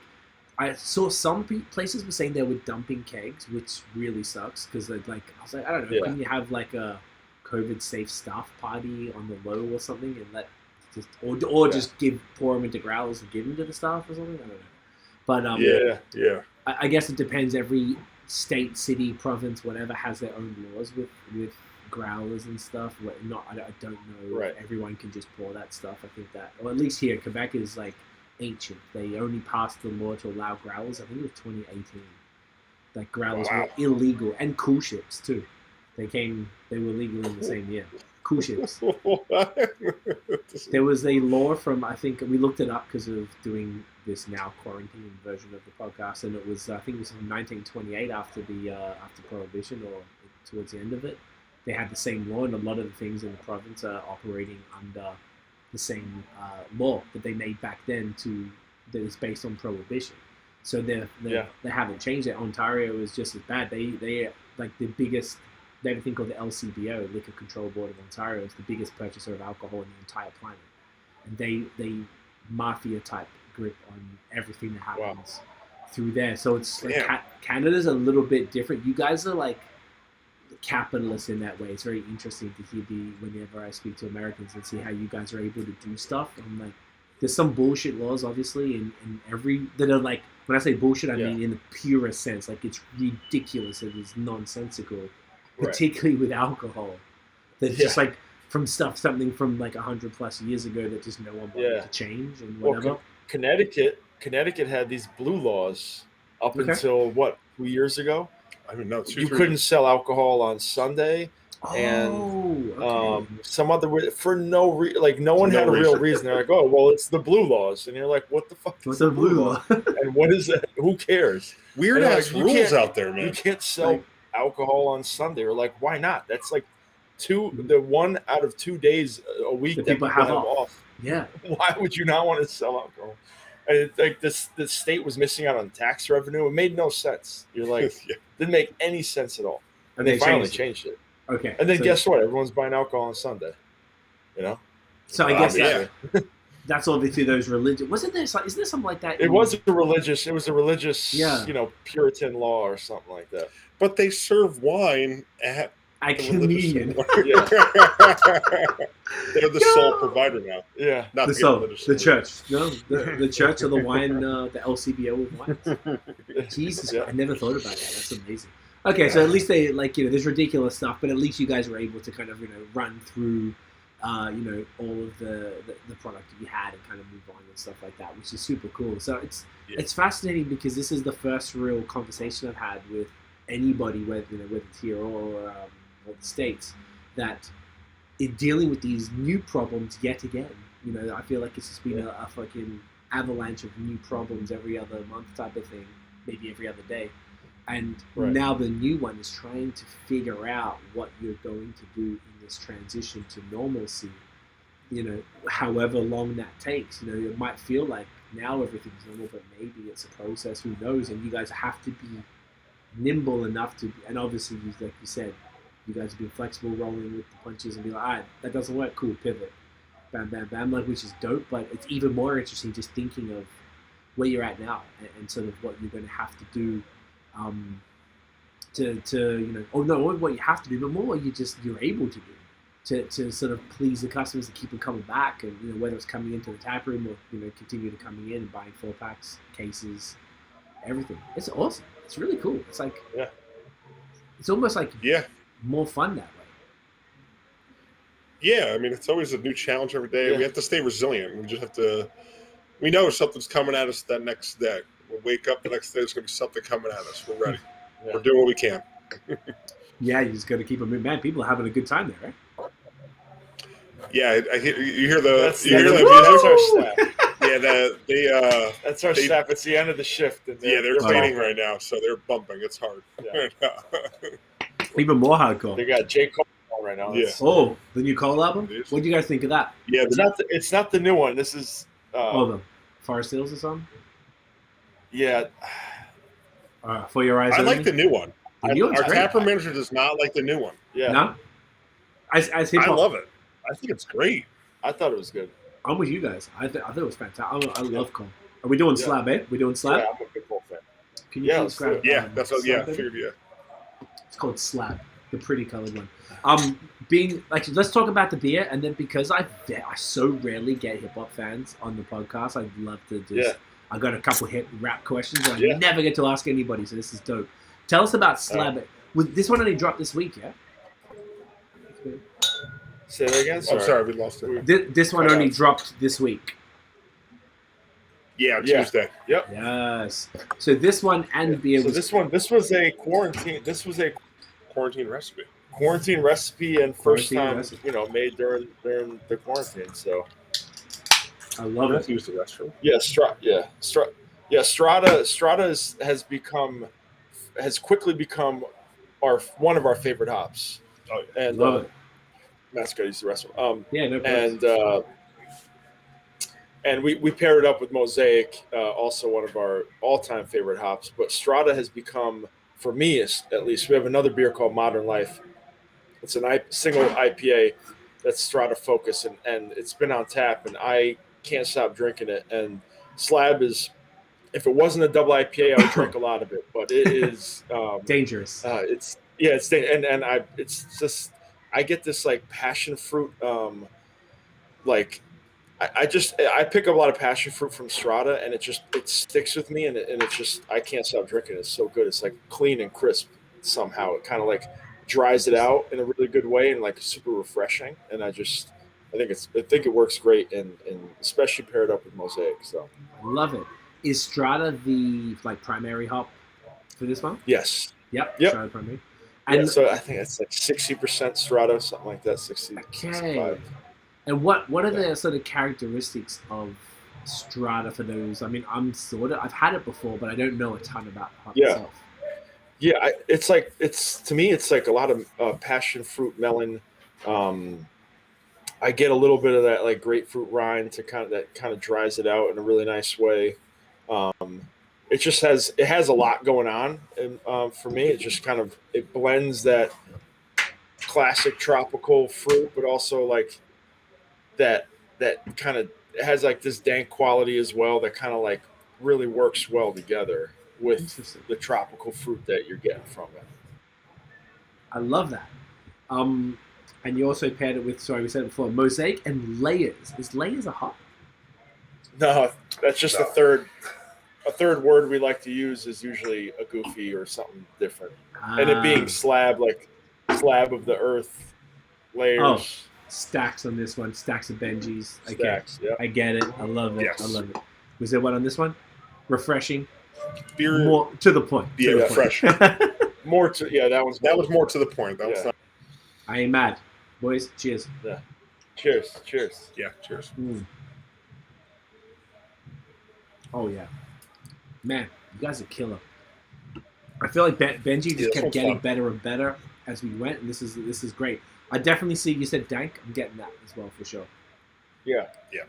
There's like a slight little element of like what I used to there's dankness, but there's also my friend said who's the main beer writer here in Quebec. He always told me that there's this different thing that they would consider like overripe fruit, which I often confuse with dankness. Are you familiar with what I'm sort of? Yeah. So I only had one sip. I'm gonna have some more in a sec, but like, I definitely I see what you're saying. Yeah. Overripe fruit is definitely something. It's that real fleshy, like almost like a bruised peach. Yeah. That's the one. I can even get it on the nose from the can. I always feel like some of the best nose, I just always sniff the can because there's always like a little bit of yeast at the bottom, and you really get that shit. Yeah. Ooh, I love it. This is dope, man. I love this. I like the artwork on this as well. Like it's super just bright, funky. Yeah, vibrant. Yeah. Vibrant as hell. I love it. Yeah. Yeah, it's super killer. Yeah, Will's giving a thumbs up in the background. Will designed all this stuff, eh? Oh, so I was giving him props. Almost everything, eh? Yeah, he does essentially. We've had a few artists do some of our other labels. We have Tarka, who does some of them. A good friend now. He's done a lot of artwork, graffiti stuff in the tap room itself, as well as artwork on. He's also a principal. Okay. And he does crazy. Yeah, he does crazy. If you ever end up getting our tap, some of our pictures, we have like big, 20-foot walls with his artwork displayed on it all over the place. No way. He showed up one day during build out and just was like, "Hey, we were just talking about we need some artwork. We need some artists." And he came in and he's like, "I like Tribus. I like the tribe, and I really want to be a part of this." And ever since, I mean, we're really close friends with him now. Yeah, it's like the Wolf Pack, you know? Yeah. We just all of a sudden became. Even though I'm a Cleveland Browns fan, he's a Steelers fan. Besides that, everything's great. Everything's cool. I hear that can get the old football rivalries. That can be a problem, right? It can always be a problem. Oh, yeah. Is there's no Connecticut football team, right? So what? Because you guys are in the middle. It should have been the Patriots. Patriots were so it's Patriots or they were built supposed the stadium for them. They didn't come. Yeah, those motherfuckers. So what do people like? What even all sports, because you've got take a look at New England. I guess that's Patriots and Celtics. I guess. And I don't know what's the baseball situation. Oh, Red Sox. Red Sox. And then New York, you got Yankees, Mets, Knicks, Nets, Jets, Giants. So what do you do? Yeah. What do people in Connecticut do? Here it's mixed. It's probably there's a lot of Patriot fans, obviously, because they've won for so long. But then you got a lot of Giants and Jets fans. I would say more Giants fans than anything. Interesting. The Jets fans don't have, The Jets suck. Yeah. Right? They've been good for so long that people, if they are fans, they don't really care. Right. And I root for the Jets. I want the Jets to be good, but the Giants fans are probably the most or Dallas Cowboys fans, because they're everywhere. Right. There was teams that just okay, yeah. That's everywhere in the country. Yeah. Yeah, I never really thought about that, because you guys are like, even in Australia, I grew up watching Jordan and stuff, like real basketball fans and stuff. And I don't know, I think I went for the San Francisco 49ers because I liked the colors, or I had the jersey or some bullshit. Yeah. You're just sort of not affiliated, but when you guys are actually there, you're in this middle place. I never really considered what that means. Like who do you support? Like, it can kind of go either way, and people aren't mad at you. Like, it just is what it is. Whether you're like, I'm a New England guy, or I'm a New York guy or something. It's interesting. Right. Yeah. Okay, yeah, sports. For sure. Okay, in more important stuff, what are your top 5 MCs? Childish Gambino, I love. Okay. The top 5 level? I'm putting him in my top 5. Jesus, Childish yeah. Gambino's in my top 5. Wow. Okay. I freaking love him. That's the first time you've probably ever heard that. I've never heard that love ever. him. I respect it. I love like just a certain amount of tracks from it. And I just think they're epic to me. Okay. That's one. Yeah. All right, you go one next. Oh, I mean, I can rattle off my top 5 probably. Please. Number 1 for me, and it's Mobb Deep. Hey. Rest in peace, Prodigy. Yeah. There's something about Mobb Deep that's always stuck in me. Ice Cube. So good. Yes. Okay. I'm definitely more old school in terms of what I like. So like 90s? 90s Yeah, or 80s? I mean, old school? 90s. 90s. Okay. I'm with you. Top 5. Oh, pressure's on. I know, right? For me, I'm throwing Method Man and Red Band in there too. I mean, you could throw like the whole Wu-Tang, obviously, but like I fucking love Method Man. Yeah, he's one of the goats for sure. It's tough, eh? It is tough. God, it's like, I mean, I have to say, if I'm doing top 5 of like who I really listen to a lot, and this is not an old school because I just said I listen to a lot of Kanye. His like College Dropout, Graduation, those are phenomenal albums. His craziness aside, he's ridiculously talented. So he's probably in my top 5 in terms of who I listened to growing up, for sure. And I mean, when I was younger, Eminem, and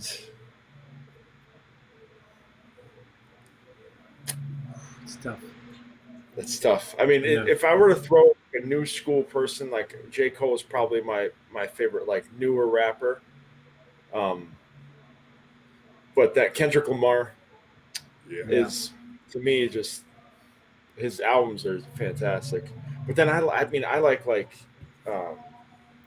don't know, I like so many different artists. I think Big L is lyrically the best rapper I've ever heard. His albums weren't produced at a high quality always, and like he was a little bit too like raw for a lot of people, and he wasn't mainstream at all. But I think if he didn't get killed so young, I think he would have become a lot more popular. But listening to his verses, like lyrically, off the charts to me. Yeah, that was one of the biggest tragedies in rap for sure. Yeah. Aside from like Big and Pac, whatever, who knows what happened with them, but they made enough of an impact. But Big L didn't get to really see his potential. Right. Yeah, man. Because his album, Lifestyles of the Poor and Dangerous, that's a phenomenal album, and no one ever really talks about it, but it's a great album. It is great. Yeah, The Big Picture was cool for a posthumous one because they put a bunch of stuff, because he had like, I think it was Wolves, he had Ebonics on that. Like even stuff like that 98 Freestyle was insane. Oh yeah, that's ridiculous. Yeah, like all that stuff. Like I feel like that still got it, but the fact that he only had really one album and that he had, same as Pun only had Popular Punishment, and then the second album, Baby. Pun is also an underrated rapper, but he's like no one talks about him. I feel like he has records that are just great. Yeah, I feel like the rapidy rap fans talk about him. Like it seems like we're probably similar ages, so like we talk about those dudes, but like the young kids don't really understand because they that opportunity was lost to see them reach their potential. You got someone like Jay and Nas, like it's almost like boring to say Jay-Z, but he's definitely like he's great. Yeah, I mean his stuff is great. And but Nas too, like Nas is also one of my favorite. I don't know, there's so many full album. Like when you think about full albums too, like Nas is hard to like compete with, like that. Do you know what's interesting about Nas? And this is like I love that we're able to talk about this shit on a Biër podcast. You guys have to listen to this, goddammit, and learn. Nas had major problems with beat selection.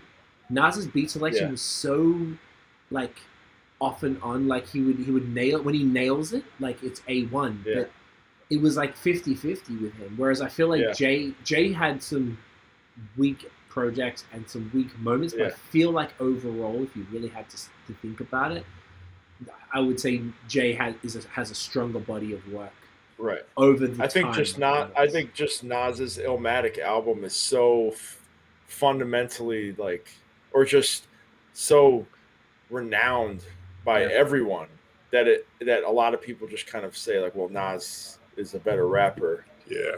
Because of it, but because that album was so influential and it changed the way rap was produced ever since that. Because before that, one producer would, not always, but one producer in general would produce one album.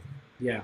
And then Nas Illmatic, each song had a different producer, and that started a whole new way of producing albums that was never really mainstream. Wasn't done. Like, you usually had one producer produce an album, then all of a sudden Illmatic comes out and it's 8 or 9 different producers, and all of a sudden it's the most popular album at that time, and people are like, oh, well, okay, I can just pay the best 8 different great producers to produce one album, and each song is a banger.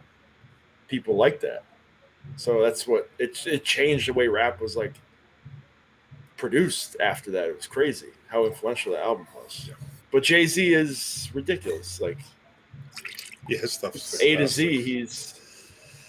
He's had such a long career, and like almost every album he puts out is at least good. Yeah, I feel like it's like when you actually look at the lyrics, because like the ones that have had time for us to soak up, from the beginning, Reason Without, 96 and all the stuff onwards, it's been around in the ether for years, so you can really soak up those bars. But even like 444, which was what, 3 years ago, something like that, 2 or 3 years ago, like that had bars on it. Even the track you just did with Khaled and Nas, you hear that one? I think it was called Sorry Not Sorry. Yeah.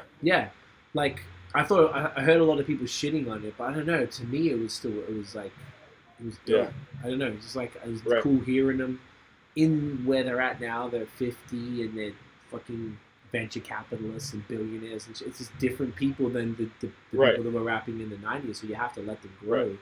But this, as I mean, I moved to Canada because I made music. I've been rapping since I was 16 or whatever. So my brother and I do all that stuff, and listening to them as that influence, and like actually, if you analyze, it sounds like real hip hop nerds like analyze the bars, and it's like it's not even just about the songs. That's why the top 5 conversation is interesting, because it's like my top 5 don't make the best music ever, but I think they're the best rappers ever, type of thing, which is different to like if you have that conversation. There's Jay and Nas make phenomenal music, but there's like Royce the 5'9's in my top 5. He has his moments, but does he have a classic project? I wouldn't say so. The last couple were pretty dope, not classics. So it's like it's an interesting sort of way to look at. But Jay and Nas, it's like they have to kind of be at least in the top 10, or you don't really know what I'm talking about, type of thing. Be in the conversation. Yeah. It is interesting as they get older too to hear more stuff as they're putting it out. It's just always interesting to see. Like even like Eminem it's been interesting to see him past his like prime or whatever, epic time to I guess like his primary time, and then in between that to what he is now, I would say was a little, like everyone would say it was a little off, but I think some of the stuff he put out recently was pretty awesome. You dug those I don't even remember the names. I know they all started with R. It was like like he had like Kamikaze, like I liked. Was that a song? And even that song he just put out recently. That's just a song. That was just a song, and like Tone Deaf, the song Tone Deaf he came out with. I kind of like that one.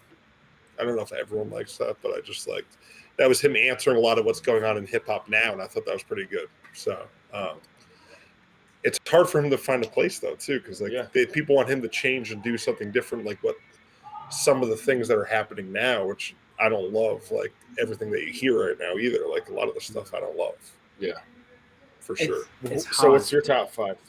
Kanye West is number 1 for sure. Like he changed he's the reason we do. Like we happened to catch his stuff in like I think 2002 when he was doing those leaks. He had College Dropout leaked, and it was all like the demo takes, and he had all these freestyles, and I never heard anyone rap like that before. Like just this conversational style over these, and he was making the beats, and we were just obsessed. So like he's Yeah. my number one. Fonte from Little Brother. Fonte is fucking insane. I don't know Okay. if you guys are familiar, super familiar, but It sounds No? familiar, but I don't know them well. okay. I think everything you guys have said to me, you guys would love him. He is like a technical rapper they're from Raleigh, North Carolina, Durham, North Carolina. Okay. It was Fonte, this dude, Big Pooh, and Ninth Wonder. Ninth Wonder ended up producing for everybody, so they kind of broke up the group. But Fonte had some solo stuff. He's just insane. Royce 5'9", Scarface, who Okay. I think has some classic albums, but he's one of the dopest, most consistent MCs of all time in Black Thought from Williams, of course. Yeah. He's just out of control. But I still Okay. Royce makes the top 5 because lyrically, like it's insane. Like it's just ridiculous when you like look at what this dude has done, and look at who he came up with and stuff. Like but Right. not everyone who can rap well makes the best music. I feel like his music's got better and Right. better over time, but it didn't. Like I don't know if you heard the last couple of albums. Is the Allegory and the Book of Orion were the last two. They were. I think I heard the last one. the last one. Yeah, the last one was great. Yeah, but I'm not into. I never got into Royce the 5'9" like that. So I'm not surprised because the music wasn't always crazy, but like it was every time there was a feature, like he just dominated. Like it was just like effortless, and like, I don't know, it was just like the confidence and the like. I love it. He's just such a champion. There's just so many like those type of cats. Like they don't, like you were saying, like they're not really like that these days. There are a few. Like Cole's coming with it, Kendrick's coming with it. There's dudes like Freddie Gibbs who are super good these days. The fact that we have to even like think about or the Griselda, Benny the Butcher, out of control. Yeah. Benny and Conway specifically from Buffalo. You guys heard much of their stuff? That the most recent I forgot what it's called. We were just playing it. The Benny album? Yeah, not I don't know. Jake was just playing it. I forgot what it was called. Might be playing right now. But honestly, it was good, whatever it was. But yeah, no, Like- those guys were dope. Yeah, man, they're crazy. They're really just doing some amazing shit in hip-hop. I really appreciate what they bring, and I love it because it's like the street gutter fucking drug dealing shit, but it's like killing it. They're signed to Rock Nation, and Jay is co-signing them, and like I'm like, that's beautiful to me. That's like full circle type of stuff where Jay had to go full work with Rihanna, Alicia Keys, and stuff, and then come back around to working with the same type of dudes who came up the same way he did. And I don't know, it's something about that's really cool to me. And it's like, people complain about the new rap stuff, and I'm like, it's not all that bad because those dudes are around, and I love it. Like as an aging rap white guy who raps and shit, like I like that these dudes came up when they were like 35, 36, 37 type of thing, like it's not all about the 21-year-old who hasn't done anything, who just talks about money and the cars that the label paid for. Like it's it's cool. There's a whole other part of it. You have to kind of look for the rap. Yeah, just have the to rap be real. scene has gotten a lot better in the last couple years. There was like a 1 or 2 year period where it was like that transition from it was really bad. And there's just nothing. There was just like a lot it's of like, what are you saying? A lot of that stutter rap was just like the mumble rap, like that. Yeah, mumble rap. It's just like I don't even same know. What is flows. this? Exactly. Then that was for like a couple years, and then at that time, a lot of these guys that we're talking about now, like J. Cole, Kendrick Lamar, Benny the Butcher, even like Action Bronson, these guys were like totally underground. No one even knew who these guys were. Yeah, and they started to slowly come out as these mumble rappers were kind of fading away. It's a good point. And even someone like Childish Gambino, though, it's actually a really good point. Like Childish is underrated as a rapper. Like this dude I used to know here, like put me onto him. He was obsessed with him, so I started listening like to that. I think it was called Camp. There was an album or something like Camp. Yeah. I'm obsessed with it. So. Like Freaks and Geeks and stuff. I was like, yo, that's like 4 minutes of bars. I'm like. Yeah, just his bars. Yeah, I mean, he has a freestyle in Hot 97. Yeah, I watch that shit like once every 2 weeks. That is a ridiculous freestyle. Oh, it's one of those, eh? He makes a song. He literally makes a song while he's on. It's got 25 million views. Yeah, I've accounted for 1 million. I watch that shit all the time. He literally, I love watching he literally this. creates like a hook of everything while he's freestyling. It's He's a wild genius. to watch. He is, I mean, artistically, not just rapper. No, artistically, Creatively. I'm all exactly with what he off does. the charts to me. Like With there's Atlanta, very few like- people. Yeah, man. Everything, yeah. Atlanta's a great show. Great. His acting ability, I wouldn't say he's like the best actor, but he's a good actor. He's a producer. He's a he writer, can sing too, right? really well. Have you ever? Yeah. And like music videos too. His singing, like not just rapping, but his actual singing, his voice. Oh, Redbone. It's a great. good- Redbone is I mean, incredible. Redbone is one of Redbone my blows all-time the world. favorite songs to just play all That's the time. dinner music with me and my 1 and 3-year-olds. That whole So, album, like, incredible. Like, who expected that Redbone's after epic to me. the whole album is like Yeah. singing and shit. Like, you didn't Yeah. expect that, but that's how talented this guy. He's a one in a billion talent type of.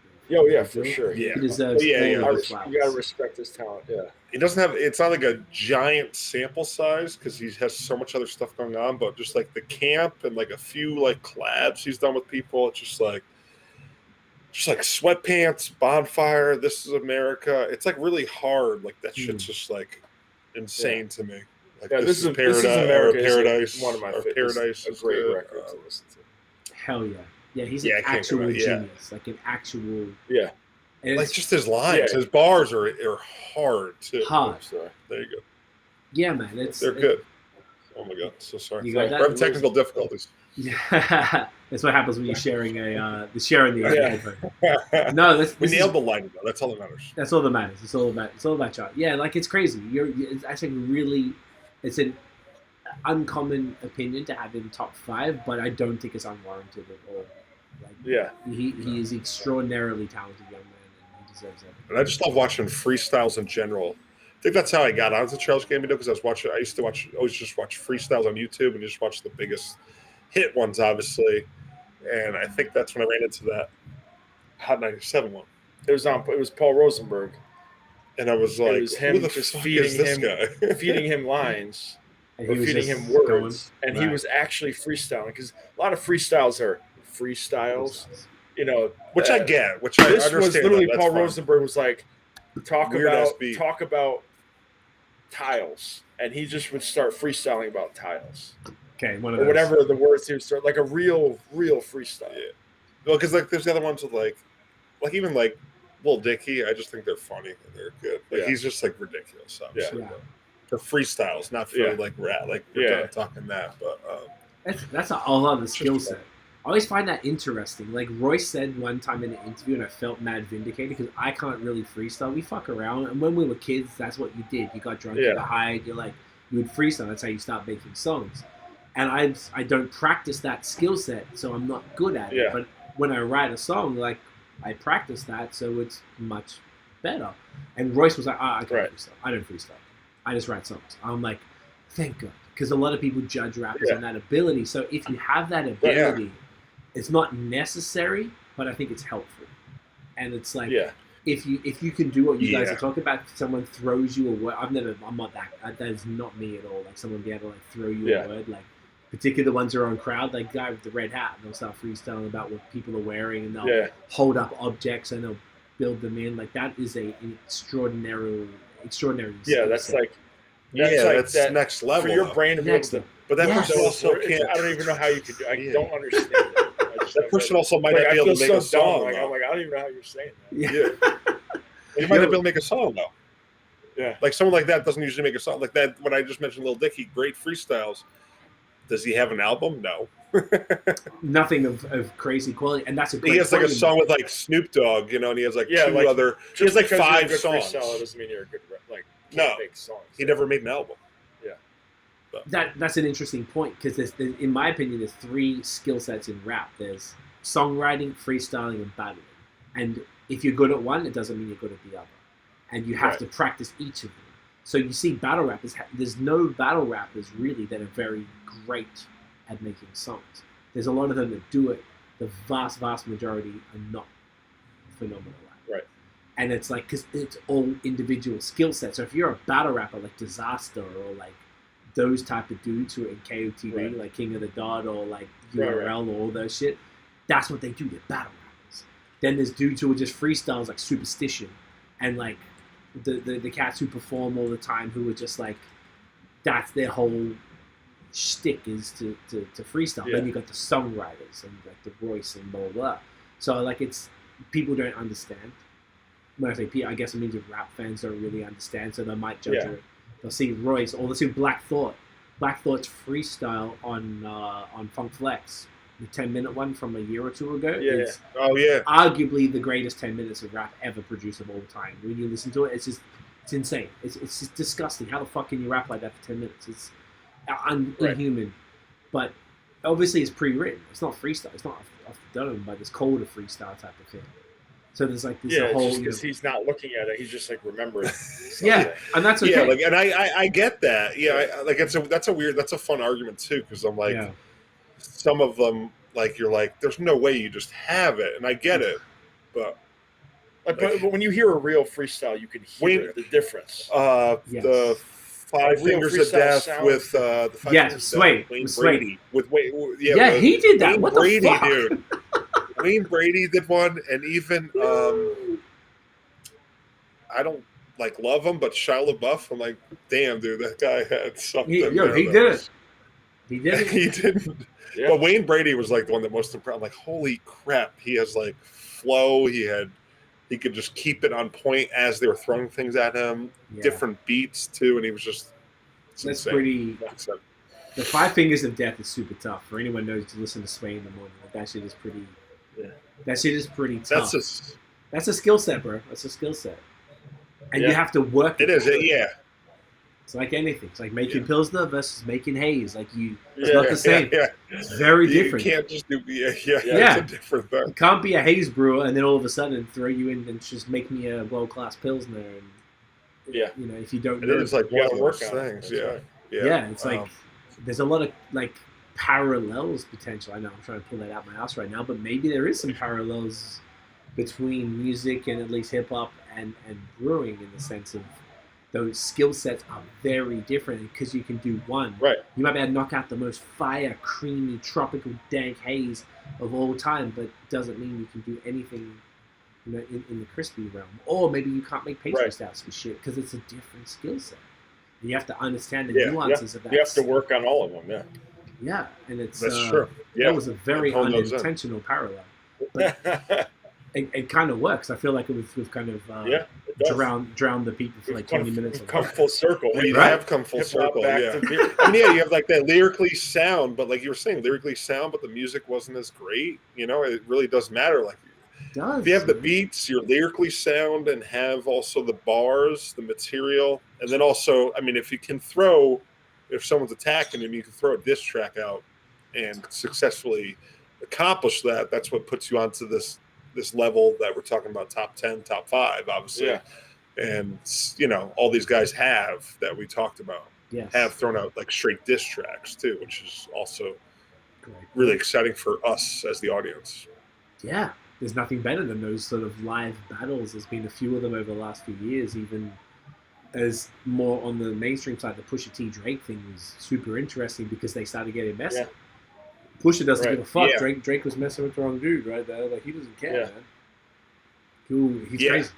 And he busts out the child thing. You know, you're hiding a child is one of the most hilarious things of all time. And the problematic, the cover art and everything. It was just genius. I love Push.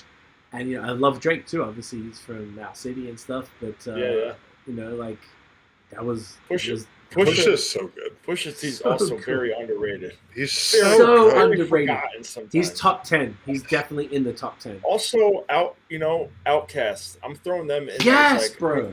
Probably the most underrated. I mean, Outkast is the Beatles. Andre 3000 as a rapper. A rapper? Yeah. People look at him as like this kind of goofy dude. That dude had bars when he old Outkast, man.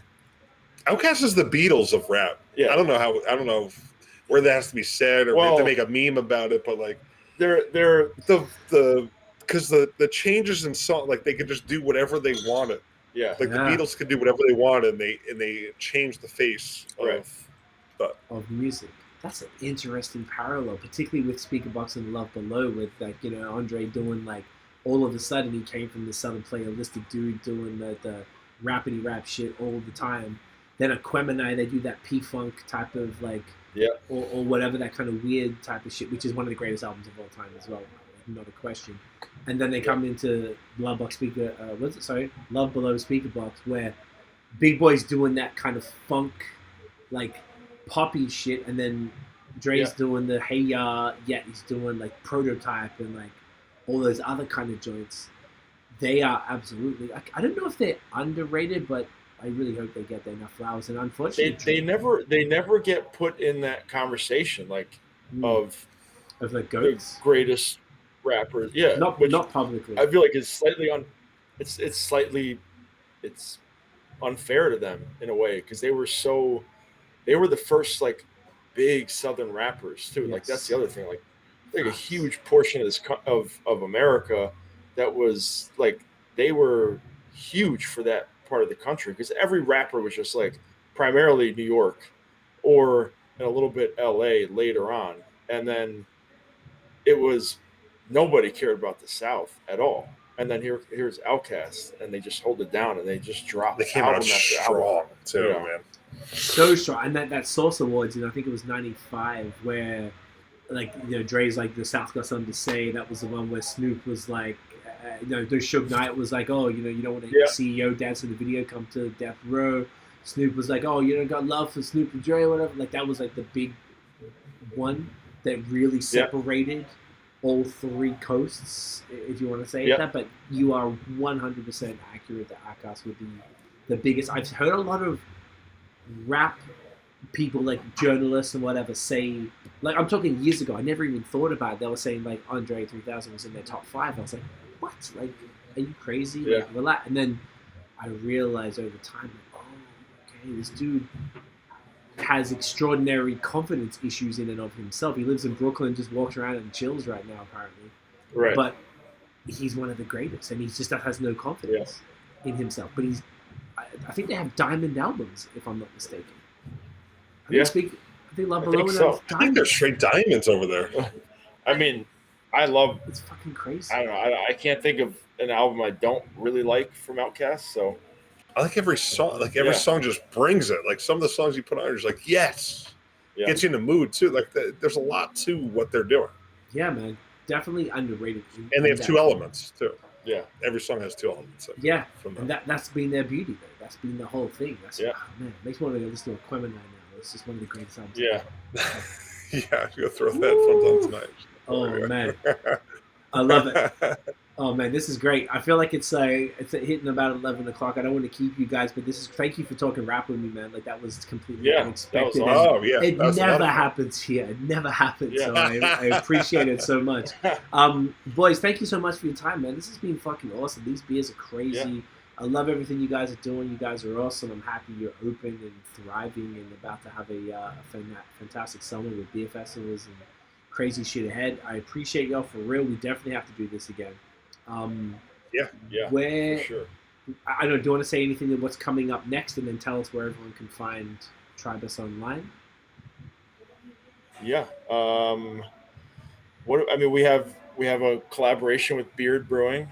Connecticut, and we have a block party coming up, right? Block party June 5th, which we do, quarterly-ish throughout the year. We did, and this is the first one since COVID. So we bring people here, try to get other businesses, local businesses involved. Hence the block party name, and we just usually have a beer release. This one being the can release that's coming out with Biër. So that's coming up. What else we got? I mean, like we said, we're only 3 weeks scheduled out, so we don't have much planned right now. We're doing a farmer's market, which is fun. We sell beer at farmers markets with cans too. And then you can find us on our website and order online, pick up here. Isn't Kendrick Lamar dropping a new? Kendrick Lamar is dropping a new album here. At Tribus. June 25th or June 30th? It was at June 30th. People should come down every weekend. Tape? I don't know. You can download it here. I don't know. Could be Isaiah Rashad. I don't know. We don't know. It could be Scissors Up. Could be J-Rock. Could be Schoolboy. Who knows? We don't know. We don't know. Just come down. TDE. Yeah, you just gotta To the tracks. exit 36 On get the off 95 highway, south, just coming 95 down. south, Yeah. that And corridor. then follow us on Instagram and social media. Yes. Travis Yeah. Beer Co. Yeah, we Travis always like to put Biër. up funny videos to Yeah. promote ourselves and make fun of ourselves. And, Yeah, look through our old videos. Go out. We have a YouTube channel, I think, of all the videos, the ridiculous we have videos that. we've done. Yeah, It's stupid actually videos. like, it's like a giant blooper reel of just ridiculous shit. It's pretty important. fun.